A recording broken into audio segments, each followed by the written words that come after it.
10月27日，美国国会共和党联邦参议员霍利针对中国驻华盛顿大使馆日前发出的信函回应说，北京失去了理智，并强调他不可能撤回就所谓新疆维吾尔人权问题而制裁习近平的法案。来自密苏里州的共和党联邦参议员霍利在推特上说，有人很敏感，在我提出法案制裁习近平个人，以追究中共针对维吾尔人的种族灭绝后，北京失去了理智，称维吾尔人是恐怖分子，要我撤回法案，这是不可能的。根据美国新闻网站10月27日报道，中国驻华盛顿大使馆向霍利参议员的办公室发送了一条长达800字的电邮，就霍利参议员上周提出的制裁习近平议案表示强烈不满。电邮上显示的日期是10月24日。霍利在10月20日提出的议案名称是就新疆暴行制裁习近平法案，认定习近平参与了对所谓新疆维吾尔自治区维吾尔人和其他穆斯林民族犯下的种族灭绝罪和其他危害人类罪行，并要求追究习近平及其他官员在反人类罪行上的责任，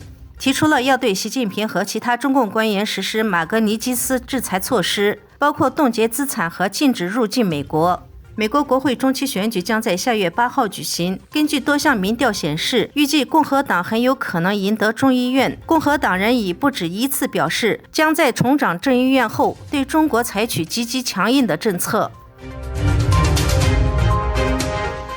爱尔兰外交部通过对中共在当地设置的海外110警察服务站的活动进行审查后，下令关闭在都柏林营运的中国警察服务站。爱尔兰时报报道，福州警侨事务海外服务站于今年早些时候在当地设置，位于都柏林市中心卡贝尔街的一栋办公楼，与其他中国机构共享一处。人权组织保护卫士的一份报告称，该站是中共针对海外华人的执法机构全球网络的一部分。各国境内的这种警侨服务站由当地中国人同乡会运作，通常在中国餐厅、便利商店或商会办公室等无关紧要的地点营运。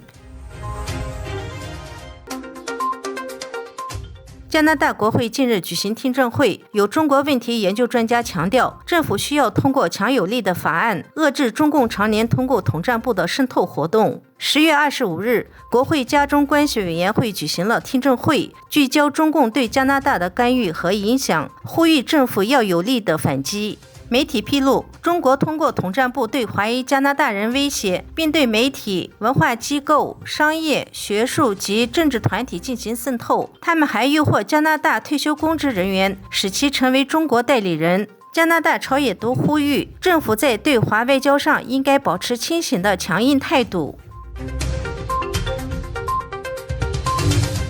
美国空军大学旗下的中国航天研究中心近日公布了一份长达255页的报告，详细公开了中国境内火箭军的各个基地位置，甚至连指挥官、后勤支援等等的详细资料全被曝光，引起外界热烈讨论。此报告公布了中国境内火箭军的基地位置、战力评估以及指挥官、后勤支援等资讯，成为外界了解中共军队的重要资源。10月12日，白宫在新公布的国家安全战略中明确指出，中共是美国当前的最大威胁。美国在此时公开中共火箭军的底细，无疑向中共释放了一个明确的信号。